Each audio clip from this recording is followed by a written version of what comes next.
Hello everyone, and welcome to Pius Talk, the show where everyone has a story to tell. We strive to inspire everyone in their spirituality, to motivate our parishioners in their Christian walk, and to connect and support each other during this time of social distancing. I'm Dave Bellamy, your host for this evening's show. The show comes to you from Tucson, Arizona, home of St. Pius X Catholic community. Our guest this week is Diego Peña Lopez. Welcome, Diego. We're going to talk tonight a little bit about Casa, Alitas. But first, let's get a little bit about Diego. So, how long have you been with us here at St. Pius? And if you would, talk a little bit about your Christian walk and other ministries that you've participated in here at St. Pius. Yeah. So thank you, Dave, again for having me, and thank you for the crew as well. So I started coming at St. Pius when I was a freshman in high school. Okay. My theater teacher, Paul Flores, actually I've heard of him. Yeah, some good things, I know. Oh. Just a few, right? Yes. But no, he was my theater teacher in high school, and I think I was really looking for that spiritual uplift and a community that I could really be a part of. And so he asked me, what was it, around Easter time, to do a show, a play called with Judas and Nicodemus talking, and after the crucifixion. So that was really my first introduction to St. Pius. And then from there, I started getting involved with the youth group, did a couple of mission trips within St. Pius, and then moved on to becoming one of the youth group leaders, and then managing the high school students. Freshmen and sophomores primarily. And then while I was in high school too, I started working, or before that, I was on his kids with you actually. I know, right? I had a little bit less of beard back then, Well, right? yeah, it's okay. So did I. No, wait. I still do. Okay. But no, I mean, I was really involved with the youth group, his kids, and then really figuring out where my passions lied in social justice, until I started working more with the diocese on planning some of the youth fests and other events. And it really found St. Pius to be a place of growth, learning, and passion for social justice. Yes. And one of my fondest things about this community is the willingness to look, like you said earlier, or looking at the community, not just these four walls, but how does it reach further around everyone. Indeed. Well, good. Well, thanks for that. That's great background. And we very much appreciate all that you have done and all that you continue to do as part of our family here at St. Pius. So, tell us, if you will, for those who may not know, what is Casa Alitas, how it got started, how you got involved, where is it now? So Casa Alitas started back in 2014 as a shelter for asylum seekers. It really started when people were going to the bus station, and essentially people noticed that these women and children were being dropped off at the bus station with limited food, water, and even understanding of what was going on. And as people started investigating what was going on in the bus stations, they found out that these women and children who just came through the ports of entry or border claiming asylum after going through DHS immigration process, after 72 hours were dropped off and released at the bus stations. And as these volunteers, or really these just community members, talked to everybody at the bus stations, they found out that many times that these women and children would come in with their husbands, and then the husbands would be sent to detention centers. So from there, the community gathered and asked Catholic Community Services of Southern Arizona to get involved and to be a place to serve these asylum seekers. And it began with a little bit of a room of one of the other organizations within CCS, and then moved into a small 5-bedroom house at Casa Alitas. Now I got into the story about 2 years later. It was my field placement for my master's in social work. And originally I was doing social work at Cell Point, where I was teaching at the time. Okay. And then it moved from wanting to kind of learn more about my Latino background. So from there, my field advisor was like, I think I know the right place for you, St. Pius. It's just across the street from where you work. And the first week I was there at St. Pius, a woman was dropped off who had a baby about 2 weeks earlier in Mexico through C-section and actually had an infection. And after going through DHS, they took away her medications. So here I was at the time, 27 years old, Googling what a C-section was. Obviously a lot for our first week. And then kind of realizing many of the dynamics that are happening on our border. You know, we're about a little over 100 miles away, and to think about the challenges of people crossing, as well as what's going on with other countries further south in Central America. To give you another example, I'll always remember this little boy who he was super distraught when he was in DHS custody. They took away his shoelaces. And when he got to us, he had no shoelaces, and his mom was really crying a lot and everything. And as I was talking to them, learning a little bit more about their story, I found out that her husband, his father, was a Border Patrol agent for the Mexican government, and that he disappeared. And he was they essentially assumed that he was killed about 3 months earlier, and that groups were following a little boy to school and the mom around. So they were fleeing for their lives. So the one thing we were able to do as Casa Alitas was, as he was sitting there crying, I'm like, what can I do for this little kid? I grabbed him some shoelaces. And it just, like, you could tell that re-energized him. And I think that's fundamentally what Casa Alitas does, is recognize people. You know, anyone that comes to the door, similar to the community here at St. Pius, is invited and welcome to the table. And making sure people have, you know, the food, the clothing, the understanding of their rights, and understanding where they're going next, and support in getting to their families across the U.S. has been fundamental to Casa Alitas, and really something I've been working on developing since I got started at Casa Alitas. And now we've moved from there to this Welcome Center, where we've been working more directly with the county in providing medical attention, screenings for COVID right now, and then seeing on how to further improve the immigration policies across the United States, with meetings with many national organizations. Wow. Did I miss anything? I don't know, but I don't think so. It's a lot, and it's wonderful. Obviously, the outreach that we are providing with the services here. So as you said, just recognize people as individuals, that they have value. It's something, you know, we in the community of St. Pius, we hope that we espouse that all the time as we say, yes, all are welcome here. Come to the table, as you said. Recognize the value in each individual. That brought to mind Father Richard's greeting when he opens the mass, Namaste, and it, you know, shakes up a lot of people. But then he explains that it's the Spirit of God in me recognizes the Spirit of God in you. So if we approach all our ministries with that kind of focus, then certainly we've come a long way, and we can do a lot of good. Absolutely. Certainly you are doing a lot of good. So what is your role specifically here with Casa? Yeah, so I've been the program manager for about the last 2 years and a half. I originally, as I mentioned, started with field placement, and then Casa Alitas and other organizations working with asylum seekers, because asylum seekers aren't, federal funds aren't available to them in these organizations. Everything's donation-based. So once I finished my year, the woman that was actually coordinating everything there at the shelter was about 68 years old, and had to pull very long days. And with the winter coming, a lot of our winter visitors coming into our communities leaving, I realized that she'd be on her own for a long time. So from there, I jumped into taking more of a leadership role in helping her, and eventually moved to coordinator, volunteering while I taught, and then going to school in the evenings. And then once the numbers went higher in 2018, when St. Pius got involved heavily, I slowly moved into a more leadership role, into the program manager that I am today.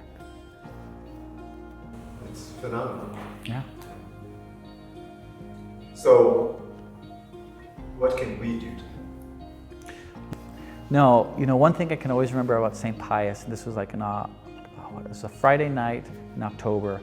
I got a phone call from my boss at Alitas, or the place I volunteered at the time, and she's like, "We got a thing, you have to come to my office at CCS." So then I go there, and then the director, the CFO, she and others were sitting there, because DHS essentially said that they we're having to release about 300 people in the course of the next 3 days.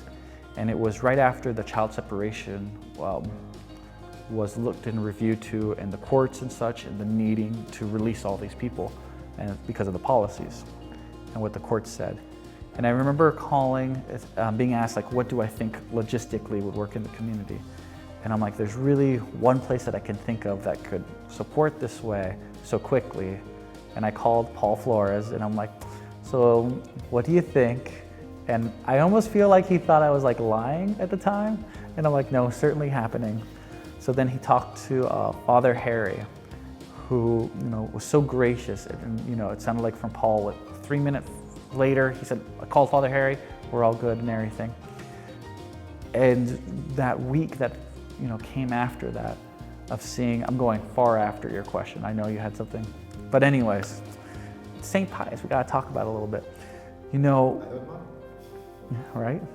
It was just mind-blowing that we set up something that would, in less than 12 hours, having the Red Cross come, all these different religious groups coming and getting involved and supporting, and being really the home base here at St. Pius Casa Alitas.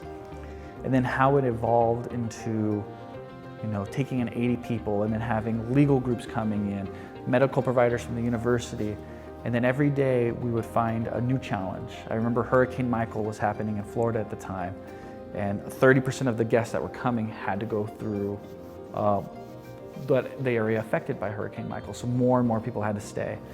And I remember one conversation on like a Tuesday night with all these other religious group leaders sitting in one of the rooms back there, I think the Kino room, and where I recognized that we would need to move out of the space on that Friday. And we were discussing what needs to happen next, And one of the pastors, she stood up and she's like, just ask us how many beds you need us to take. And realizing like Casa Alitas and St. Pius were really the catalyst for that. And moving to see, the support for asylum seekers expand to the greater community, where even to this day we have meetings bi-weekly of all these religious groups talking about what can we do more to support and more to change the world, to help those that are fleeing persecution, like Jesus did, and Mary and Joseph.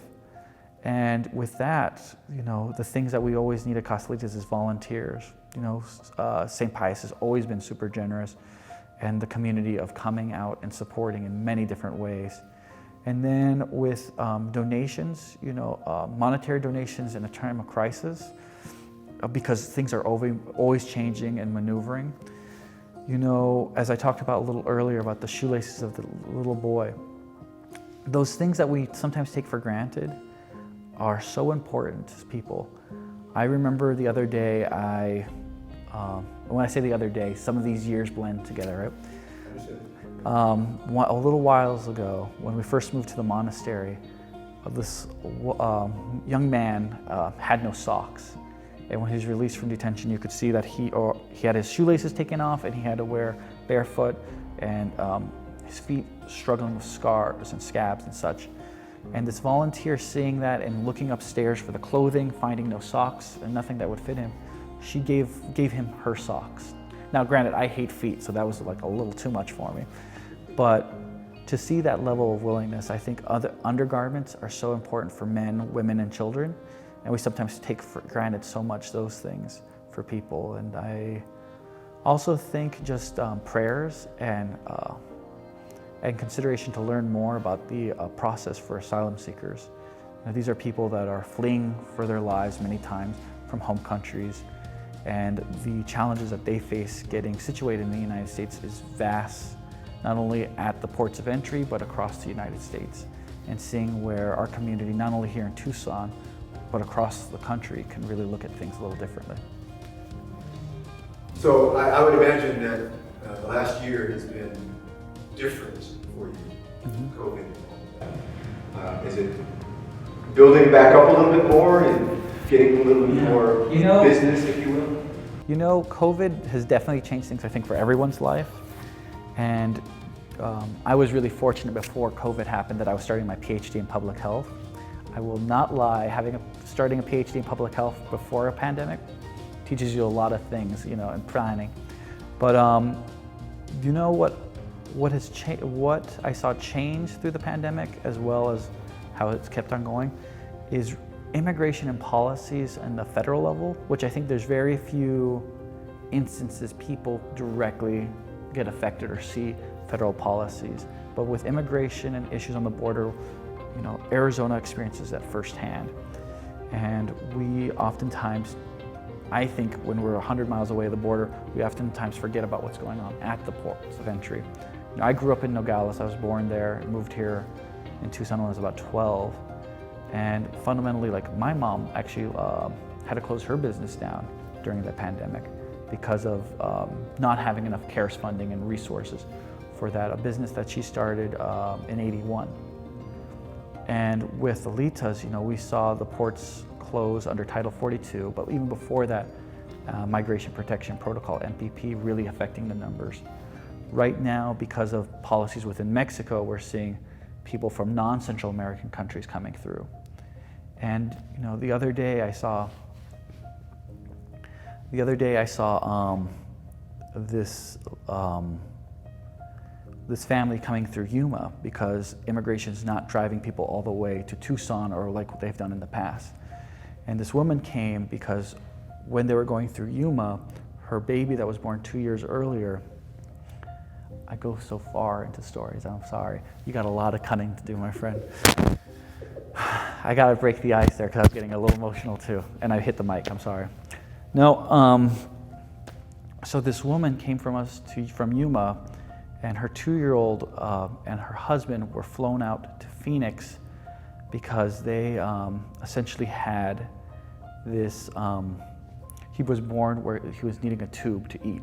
And through the process of going through DHS and going through Yuma, he got infected or something happened.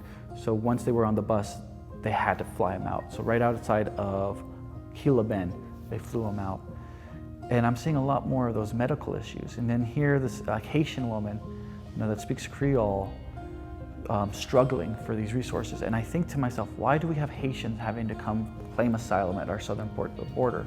And it really revolves around because of our refugee services has also been greatly affected in this country during the past administration. And you think about the opportunity and privilege that we have living in a border community into seeing what is actually going on with our brothers and sisters across the world. And if something's not right, you can really feel the vibrations or the effects at a border. And what are we called to do when we read the scriptures? I always remember this one book I read. I can't remember the name right now, so I don't remember that well, where there's sayings like, you worship a homeless man on Sunday, but you ignore one on Monday. And I sit there every so often thinking about how am I recognizing Jesus in all those people? And you said earlier about what Father says during the start of the Mass is recognizing that God in all of us, and how some it's a little off-putting. But at the same time, if we can't recognize that special thing in other people, that spirit, that Holy Spirit, that we all carry, then are we missing the mark sometimes? Okay, no, that's fine. And it is wonderful to see the passion that you have for what you do.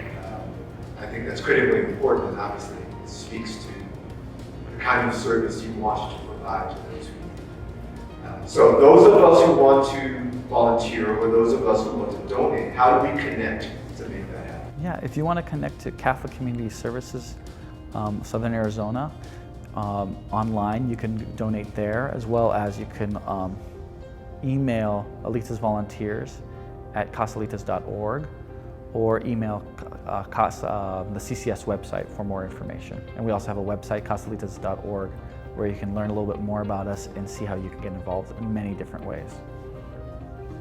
Well, Diego, thanks so much for being with us tonight. We've learned a lot, and hopefully we'll drum up a little extra help for you with volunteers and with donations. As people, as you know, this community will want to reach out. And, Absolutely. Thank you for being with us today. Thank you so much, David. Well, thank you for joining us today. We're really, really glad you could join us. If you liked what you heard, go ahead and press that little like button down below. Share your comments. Also, what's your story? We would love to hear from you. Don't forget, please, subscribe to our channel and you can get notifications for upcoming events. So tune in next week, tune in every week. More Pius Talk coming your way. In the meantime, please, stay safe, pray always. As I'm always saying to myself, sing like you mean it. This has been Pius Talk.